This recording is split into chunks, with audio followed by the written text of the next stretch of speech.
Hello, I'm Mike Wheeler, and this is week 8 of our safety and leadership class. We're going to talk about electrical safety this week. Um, Objectives: at the end of this lesson, you should be able to define what an electrical hazard is, define an amp, a current, voltage, circuit, explain basic wiring systems for a normal 120 volt electrical circuit, list 3 factors that determine the severity of an electrical shock, and explain the basic procedures for dealing with first aid related to electrical shock or electrocution. So, electrical safety. Electrocution is the third most common form of workplace fatalities after falls and struck by accidents. Electricity is everywhere on the job site, and we need to understand it enough to keep ourselves out of danger. We don't need to be electricians, but we need to know enough about how it works to stay safe. This lesson is not in-depth. It's not in-depth enough to teach you all the ins and outs of electricity, but should give you enough information to keep you safe and allow you to look out for others for yourself and others on the job site. In addition to fatalities, there are many injuries each year from electricity, and as a welder, you will literally be working with electricity pretty much every day. Electricity will always follow the path of least resistance, and there are things we can do to make us resistant, which is, among other things, staying dry, wearing the proper PPE, stuff like that. Basic electrical theory. So, electricity is made up of amps, also known as current, and volts, also known as potential. The amps are a measure of electrical volume, and the volts are a measure of electrical pressure. So amps are like how much electricity is there, and voltage is how far it'll jump. A circuit is an unbroken loop that transmits electrical current. So when electricity is supplied to a current, it will flow through anything conductive, and ideally it's just the wiring and the end, whatever end use is, whether it be a motor, a switch, or a light bulb.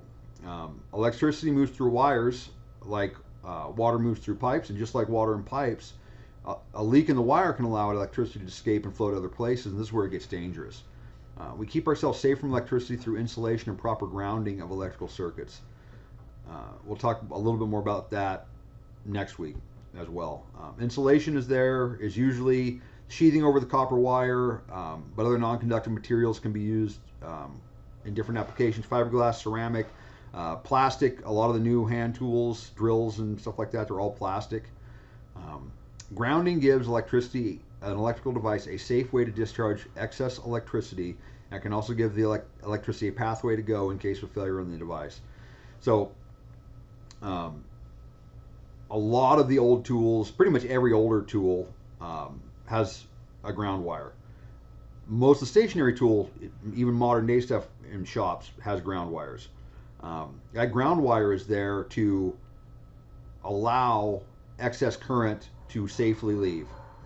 And if that ground wire is not connected or the connection's faulty, the electricity, if there's ever any loose electricity, doesn't have anywhere to go. These old metal case drills, which were common years and years and years ago, they could be pretty dangerous, because if a wire were to come loose inside of the drill, one of the power wires, the case would become electrified if the ground wasn't hooked up. If the ground's hooked up, it would trip the circuit breaker. In grounding, we don't think about it much. Grounding is also required with equipment that produces static electricity, like transfer pumps. So if you're ever pumping, you ever got like a hand crank pump or an electrical pump, pumping fuel out of 155-gallon drum into another, or paint thinner from 155-gallon drum to another, that needs to be grounded, because those pumps generate static electricity. And without a ground, the static electricity will build up and make a little spark and can detonate the fumes. Basic 120 volt electrical circuit. So there's many types of electrical circuits in the welding world, 220, 483 phase, but the most common is still 120 volt, just like you find in your house. You've also probably got 240 in your house. That's what most clothes dryers, kitchen ranges run off of. So 120 volt circuits can have several different amperages, but the most common is 15. So typically you'll have a 120, it's called 120V 15 amp circuit. The wiring of a 120 volt circuit is really simple. It's 3 wires. There's a black or a red wire, and that's the hot wire that supplies the current. You've got a white or gray wire, that's the neutral, which takes excess or unused electricity back to the fuse box. And then the green wire, or sometimes it's bare, is the ground, which takes any unstable current to ground in case of a short circuit. Also, there are GFCIs, ground fault circuit interrupters. We'll talk more about those next week. They're super common in houses now, and they're now becoming way more common on the work site. And we'll talk about, as I said, more next week.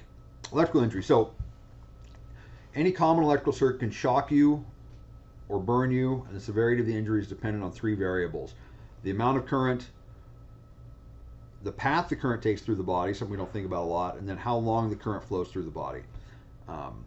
The amount of current needed to cause serious injury or death is very small. Like 50 milliamps can be fatal if it crosses the heart, and a milliamp is 1/1000th of an amp. So it really doesn't take a lot of electricity to kill you. You never want to be part of an electrical circuit, but how do we prevent it? Well, one of the ways we stay dry. If you're wearing wet gloves, you're standing in water, you have much less resistance to electricity. You need to inspect your tools, machines, and cords for exposed wiring. Not just the copper, not just looking for copper, but looking for exposed insulation from interior wires. And don't ever modify electrical tools or electrical circuits. Leave this to professionals. Improper electrical work is a prime cause of electrical fatalities and fires on job sites. Current and severity of injury. More current equals greater injury, higher risk of fatality. At 2 milliamps, you start to feel a tingle. 3 to 9 milliamps, you start to feel pain. 9 to 20, your muscles start spasming. Sometimes you can't let go. Then 20 to 60, we're getting up. 50 is fatal. And then 60 milliamps, you get VFib, probably fatal. At 4 amps, your heart freezes, and then at 5 amps, it actually starts cooking you. And 5 amps is not a lot. 15 amp circuit. The 5 amps is only a third of that. So it really doesn't take a lot of current to like seriously injure or kill you. So first aid, the most important thing when dealing with an electrocution situation is do not become another casualty. Do not touch someone or attempt to move someone who's still in contact with an electrical source. Cut the power off instead. And if you don't know what happened, if you come upon the scene and somebody's down, it sucks to say, but like unless you can verify that they didn't get electrocuted and aren't still hot, don't touch them.